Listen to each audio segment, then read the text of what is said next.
Peter Butler বলেছিলেন, আমাদের দলে এরকম কিছু খেলোয়াড় রয়েছে যারা ট্রেনিং সেশনে দেরিতে আসে এবং ম্যাচের মধ্যে উন্নতি করার তাদের কোনো মন মানসিকতা নেই।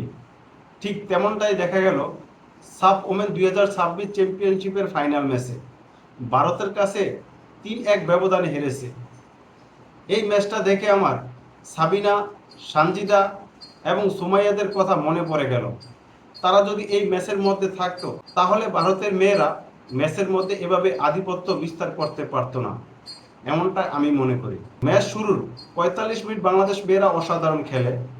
ম্যাচের মধ্যে পিছিয়ে থেকেও এডের টাইমে ঋতুর গোলে সমতায় ফিরে বাংলাদেশ নারী এই ফুটবল টিম।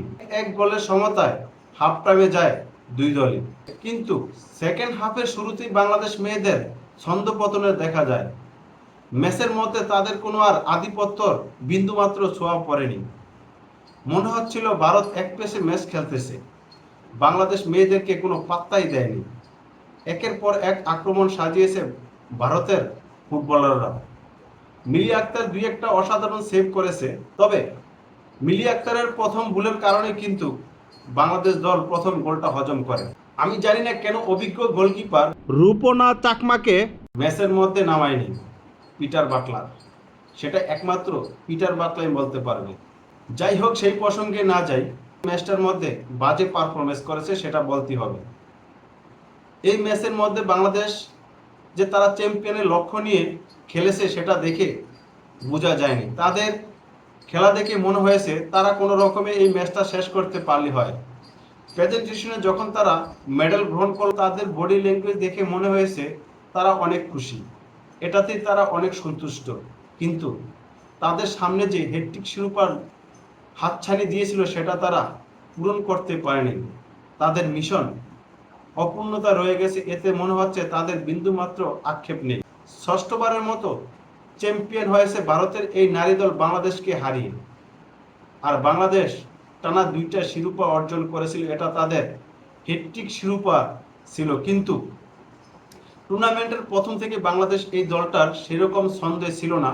সেমিফাইনালে নেপালকে হারিয়েছে বাংলাদেশ দল, মনে হয়েছিল বাংলাদেশ সেখান থেকে কামব্যাক করবে, কিন্তু ফাইনাল ম্যাচ দেখে একেবারে হতাশ হয়েছি। আমি আপসেট হয়েছি রীতিমতো যে বাংলাদেশ এই নারী দলটা কি পারফরমেন্স করলো, কি বাজে পারফরমেন্স। কবে আপনি দেখছেন এই নারী ফুটবলার টিমদের এরকম বাজে পারফরমেন্স করতে? যদি আপনি রিসেন্টলি দেখে থাকেন তাহলে অবশ্যই কমেন্টে জানাবেন। আমার দেখা সর্বকালের শ্রেষ্ঠ বাজে ম্যাচ ছিল এই ফাইনাল ম্যাচটা। বাংলাদেশ মেয়েদের বডি ল্যাঙ্গুয়েজ দেখে মনে হয়নি যে তারা একটা ফাইনাল ম্যাচ খেলতেছে। আরেকটা কথা কি জানেন, আমি কাউকে ছোট করে কথা বলতেছি না, শুধু এটাই বলতেছি সাধারণ একটু পার্থক্য আমার যেটা চোখে পড়েছে।